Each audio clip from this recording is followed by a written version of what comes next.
Welcome back to What It's Really Like to Be an Entrepreneur. I'm Vincent Lanci. And I'm Melanie Griffin. Whether you're already an entrepreneur, are looking to start your journey tomorrow, or are just someone who needs a little extra motivation to get through the day, this is the perfect podcast for you. Each week, I interview a different entrepreneur from across the globe. I will continue to offer episodes in all industries to provide you with many different perspectives. You never know which motivational journey will inspire you most. Each guest will take you through their story and help you learn from their successes and lessons learned. If you enjoyed today's episode, please rate the show 5 stars and continue listening by subscribing. My guest on the show today is someone I connected with via LinkedIn and has a great perspective to provide you all. She is a triple graduate of the Florida State University with degrees in finance, an MBA, and a JD. Her entrepreneurial skills have been honed over 13 years as a business lawyer. Her hard work has paid off time and time again, as she is the recipient of dozens of awards, including the Tampa Bay Business Journal Businesswoman of the Year, Angie Joseph Excellence in Mentorship Award, and the Florida Bar SSFS Mentor of the Year Award. Being so passionate to help others, she launched her passion project in 2017, Spread Your Sunshine, which is committed to empowering others with the confidence to break the glass ceiling and achieve their dreams. Spread Your Sunshine was born out of its truth. The world is bettered when people are instilled with the confidence that we are cheerleaders for their goals and accomplishments. Melanie is dedicated to intentionally focusing on the inspiration of joy and encouragement of others. She wants to help you shine brightly, and her episode will do just that. Allow me to please introduce Melanie Griffin. Melanie, thank you for coming on the show. Vincent, thank you so much for having me. I can't tell you how much your note in my inbox on LinkedIn just brightened my day. This is such a tremendous opportunity to connect with you and your community. So I'm just thrilled to be here.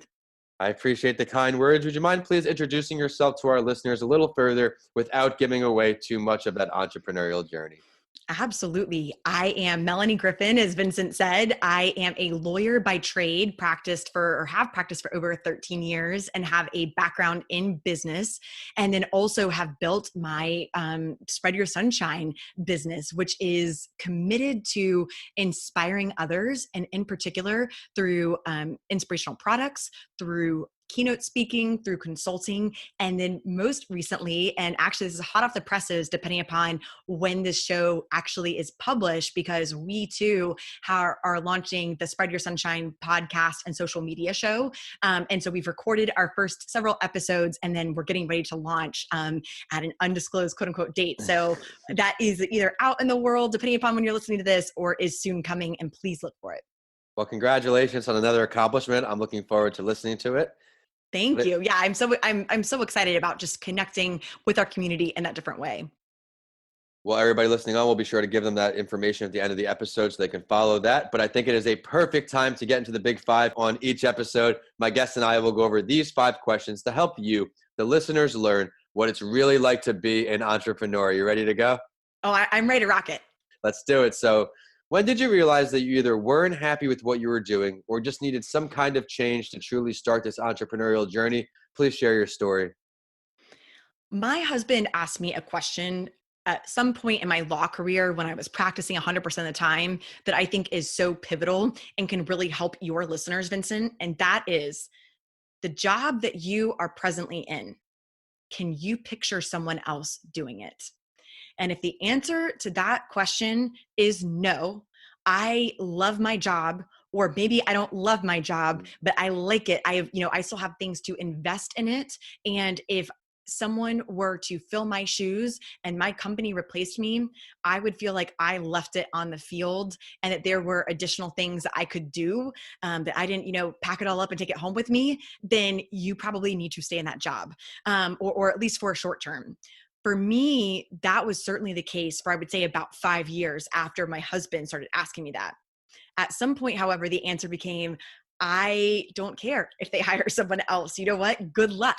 And I say that tongue in cheek because my former employer was awesome. It's just that I outgrew the job and realized that I had a unique skill set to give the world, and that job was not an opportunity for me to deliver that message and connect with my community in that way. And the minute that you realize that you have something else to do, and that your job is holding you back, or the role that you've carved out for yourself is holding you back in that moment, I think that that's when we really have to get serious about carving out a different niche and going down a different path.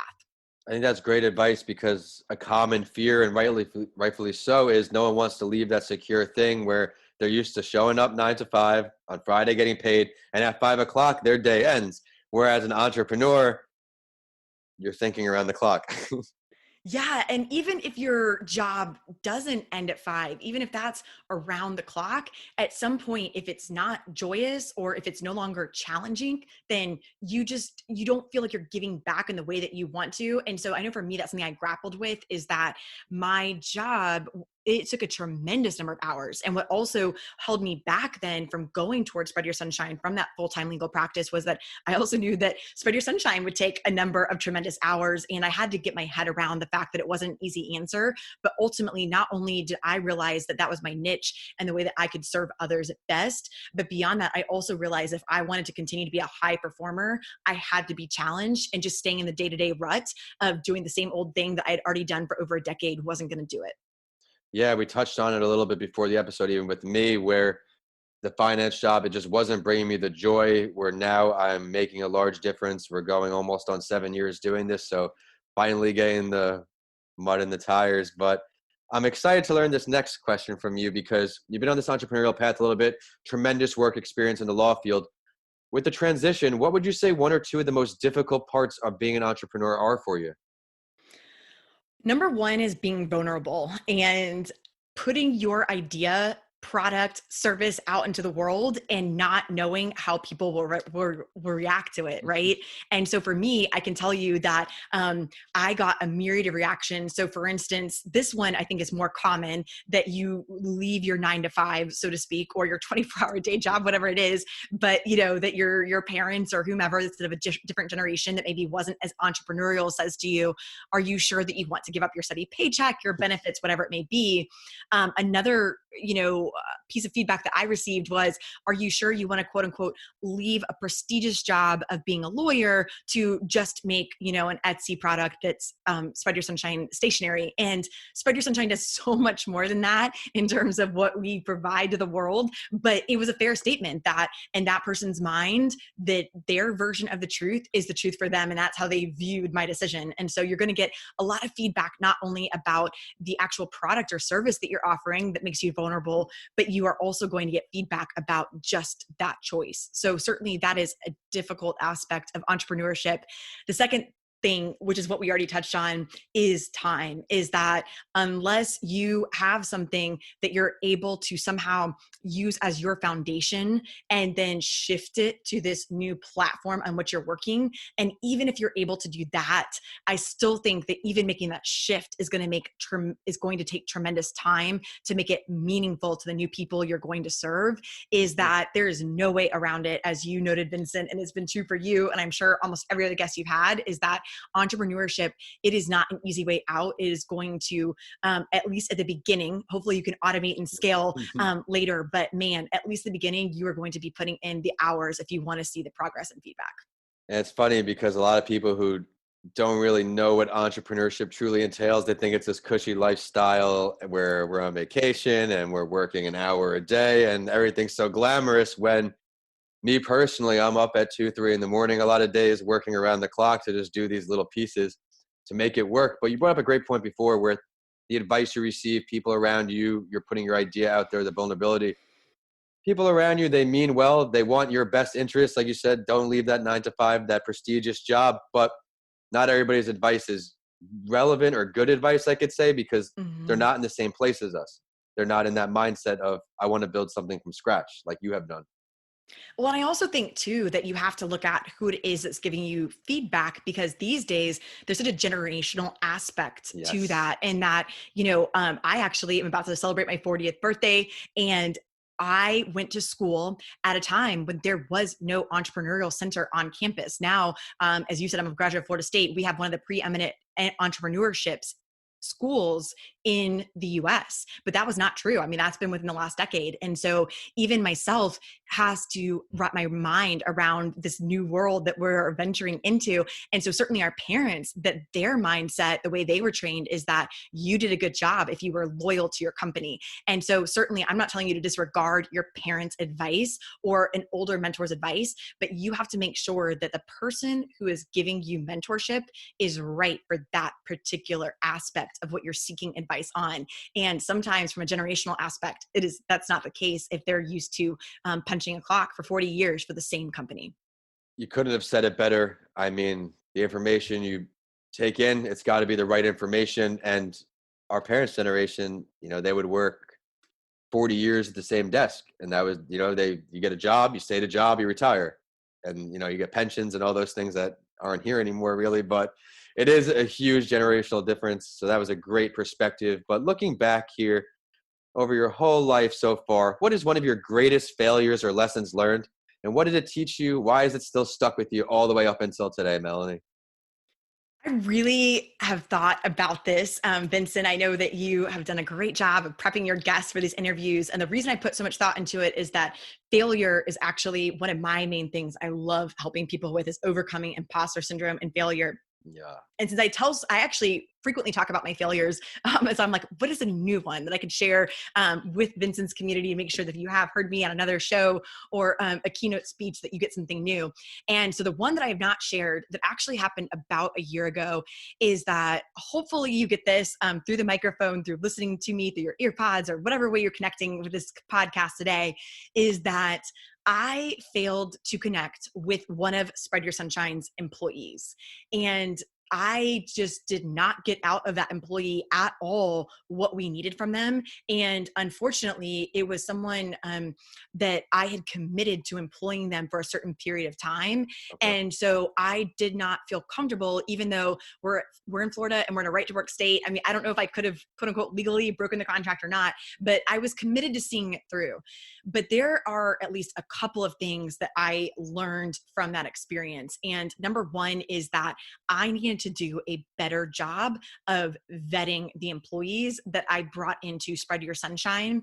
And one of the things that I think is critical there is that here's the one thing that I could have done that would have uncovered what the ultimate problem was with this particular employee, is that if, as a part of the interview process, if I had actually offered to pay the employee for a short period of time to perform a function and to see how they did in that job, it would have shown me so much about their personality, not just in terms of you have the skill set on paper. So let's pretend that this person said that they were a copyright editor and they could draft content for Spread Your Sunshine. Let's accept as a truth that I have seen the written product. If I don't actually go through that experience of them writing the product and knowing, are they going to grasp what it is that I asked them to write about? Is the content going to be on point?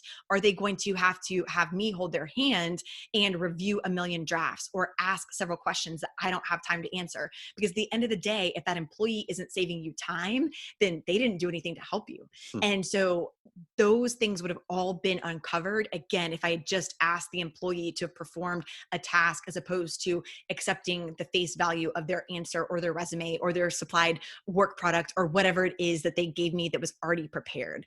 And so that was just such a great thing to learn. In addition to the second thing that I will share that I learned from that experience is you have to ask yourself, I think, a question at the end of every experience that you consider to be, quote unquote, a failure. I'm using air quotes there, but that is, did you do everything that you could to have prevented that outcome?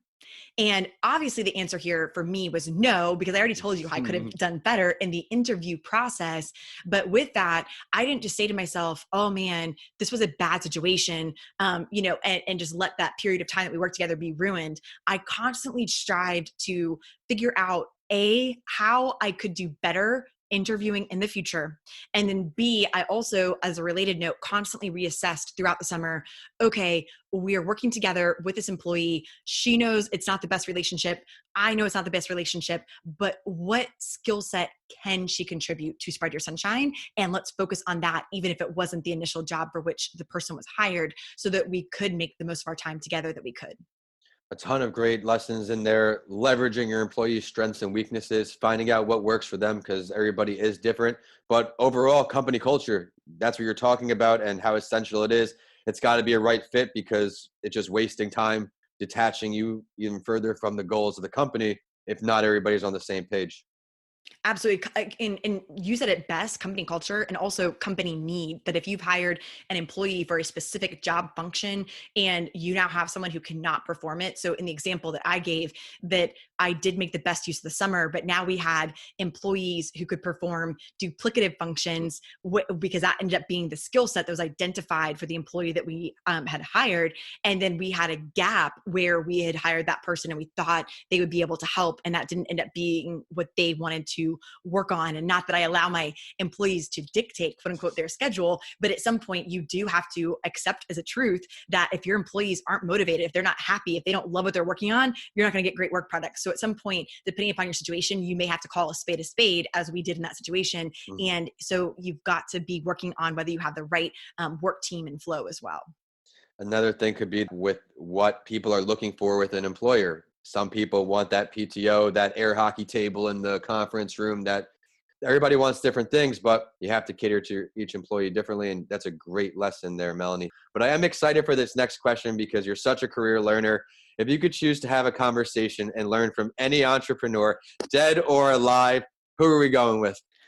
Oh, this is so tempting. So my real answer for you that would not be applicable here is Kate Middleton. I've said this before. I want her to be my bestie. She just doesn't know I'm alive. But in answering your actual question, I don't have just one person, but I would pick any of the female Fortune 500 CEOs. There are so few of them. And so for them to have been able to climb to the top of their company, or not necessarily climb, because that makes it sound like it has a negative connotation. And I mean this positively. So if they displayed the leadership characteristics that allowed them to either rise up internally or to be such a commodity in the marketplace that Fortune 500 wanted to have them on the top of their leadership pyramid. I just think there are so many lessons to unpack there. And again, especially because of the fact that it's not just a Fortune 500, obviously, or maybe not obviously, but a lot of those leaders would be incredible to learn from. But I think especially a female CEO where that is just, it's almost like the unicorn that's somewhat unattainable, unfortunately, still today, that I think they would have additional lessons and perspective to share. I love it. One that comes to mind is Sarah Blakely. She Of is course, sometimes people choose her as the entrepreneur they like to meet. And she had this powerful quote I remember was, "Don't be intimidated by what you don't know. That can be the greatest strength and ensure you do things differently from everybody else," which is separating yourself from the competition, be unique. And I love that answer. But you have a lot going on now. Spread Your Sunshine is growing. I want to look into the future with you here. Where do you see yourself in all of your entrepreneurial endeavors 1 year and 5 years out? Let's start with 1 year, Melanie. Oh, so this is always tough. I tend to be someone that kind of ebbs and flows and goes with what is, coming my way. And I do think that's important for your listeners, is that you as an entrepreneur have to always be getting feedback from the community. And so I think this is such a valuable question. And yet I would caution the listeners about being too cemented in these plans, because if you're not listening to the community and or thinking about what is going on in the marketplace today. And so depending upon when you're listening to this, we're recording during the coronavirus pandemic, but certainly we may have moved past that. You may be listening to this well into the future. And my point is about this is that just make sure that you are again, changing, because what you did in 2019 certainly was not more than likely what you could do with your business in 2020. That being said, giving that caveat, the two things I have on my horizon for Spread Your Sunshine is continuing to grow our products and services. And so with the products, we already have an inspirational line that congratulates and celebrates our community and tells them how fabulously awesome they are.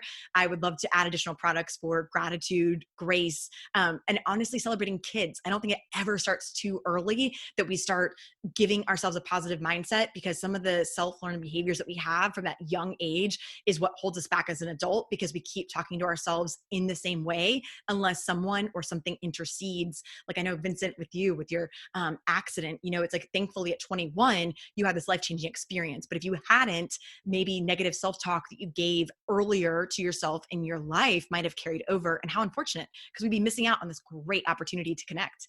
And then similarly with our services, you already kind of heard where we're going in the next year, but we are looking to not only launch our show, but then have e-courses that are corresponding with that and coming out of it to help our community learn and grow further, as well as others that join us. Yeah, you definitely have a lot to offer. I think that e-course can be extremely successful and extremely valuable for everybody listening on. I'm very passionate about giving back to the children as well. I have two very big projects very close to completion, a mental health children's book and an entrepreneurship children's book. And I'm really just excited to get to these kids, because especially now with coronavirus, the separatism of individuality, these children are 6 months old, they start crawling away from their parents, looking back for security. They go to school, become their own people, individuality, and now they're back home. Stunted that growth, that creativity, that independence. So I love how you're able to give back to the kids. What's 5 years out for you? So this I used to joke about, and yet with technology these days, I don't know if it's really a joke or not, as I always used to say that I would have my own TV talk show. What I love is that in some ways we actually do, right? And so, whether it's audio with you with this podcast, whether you actually take it to a show platform, but in some ways that would be my goal. And I don't exactly have my head wrapped around it, but to continue to grow our platform and to hopefully help and serve others. Well, I'm excited to see everything you have in store for the future. And I think this is a great time for the Spotlight story, Melanie. On each episode, I share an entrepreneurial journey to inspire our listeners, and I would love to hear your take on it. As we have a lawyer turned entrepreneur recording today, I will introduce the story of another lawyer turned entrepreneur in Haley Altman. In 2016, Haley Altman founded the company Doxly, which is a secure portal for end-to-end transactions. She said her idea for an automated document and transaction management platform was born one evening at around 1 a.m., where at the time she was a partner at a law firm and surrounded by hundreds of manila folders. Haley and her team were hunting through thousands of documents for this one missing signature page that ended up holding up multi-million-dollar closing. She ended up raising $2.75 million in equity for funding for this company, which was later acquired by Litera in 2019. Melanie, what do you like best about her story? That she got funding. As you may know from other guests, that just jumped out at me because it is so difficult as a female to get that type of VC or investment funding. At the same time, though, I will use this as another learning moment since we're together, is that, as envious as I am of that, because I do think that certainly funding can help you scale and grow. And at some point it becomes a necessity for those who are earlier in the entrepreneurial journey. One thing that was counterintuitive to me was when I listened to a podcast and learned that statistic that 95% of small businesses fail within the first year. Yep. A lot of them are actually tied to being overfunded because they don't go to the marketplace soon enough with their product or service to learn what the market thinks of it and how it could be better or improved. So again, I think it's tremendous that she got funding, and I'm so envious. But for those who are newer in the journey, don't let that stop you, because sometimes it is the people who are quote unquote underfunded that are the scrappiest that end up being the biggest success. And you mentioned Sarah Blakely. Look at her. $5,000 to start, and now she's a billionaire. So again, it can happen, and just keep your eye on the ball about what your actual needs are. It was something I always wrestled with, the idea of getting funding for my operations, but I have to prioritize what I'm doing as far as with my business, because finances are limited, but I am close to that goal of the 2 kids books and this mental health resource, which will be coming out first in about a month now for all ages, universal mental health handbook to help everybody through this difficult time. And I'm hoping that will give me the funding I need for future endeavors. But Melanie, thank you so much for coming on the show today. I know our listeners are going to see all the value you brought on. I loved how you started in the beginning, where you just said, hey, if you have that joy, if you have that passion, just go after it. I loved how you also touched on vetting your employees to find that right culture fit. Learning from these lessons is very important. And I also love your willingness to give back to the next generation. You're very mindful of the kids, and the children are the future. So I'm very, very fond that you added that to your story.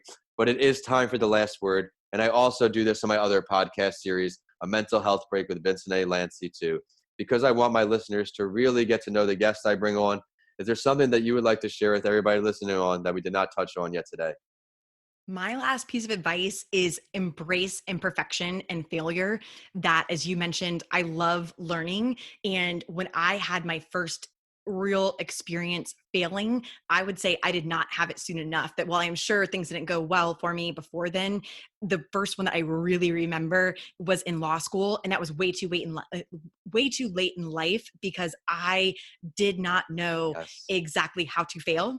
And it is the most beneficial thing and helps you learn and grow. And you just never know what you'll put out in the world that just becomes beautiful when you start. I love how you said that. Grow. You got to constantly grow and just be aware of everything that you can do to improve that ability. But would you mind please sharing your professional social media, website, any ways for our listeners to follow your endeavors or request your services? Absolutely. Visit us at spreadyoursunshine.com. When you go, you'll see a toolbar at the top for a 15% discount off our products and then eventually services, depending upon when you are listening to this. And then we are also on 5 different platforms. The first 4 are Instagram, Facebook, YouTube, and LinkedIn, where our handle is at Spread Your Sunshine on those 4. And then our 5th platform, Twitter, we are at sunshine_women, and look forward to connecting with you through either our social media or our e-newsletter through our website. Everybody be sure to check out her great content. There's a ton of value in there, and it is social media time for the show, and we're on whichever platform you like to use.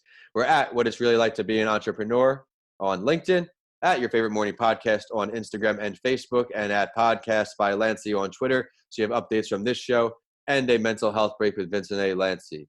Of course, my handles are at Vincent A. Lanci on all social media and YouTube, and my website is vincentalanci.com. If you check out my books, DM me. I would love to hear from you all. We have Left for Dead, A Story of Redemption, and How to Transform Your Mindset When the Norm is Changed. I created for all of you during the quarantine, and both are on Amazon now. And as always, I will end the show with a quote that inspired me and know it will for you too. This one is from Haley Altman, the entrepreneur from today's Spotlight story. She said very powerfully, surround yourself with people who complement but don't match your main skill set. If you have a technology focus, partner with someone who has more of a business or sales focus. If you have more industry experience, look for people who can help round out your business. You can learn so much from people that have a different background and viewpoint. Thanks for listening, and I'll see you all in the next episode of What It's Really Like to Be an Entrepreneur.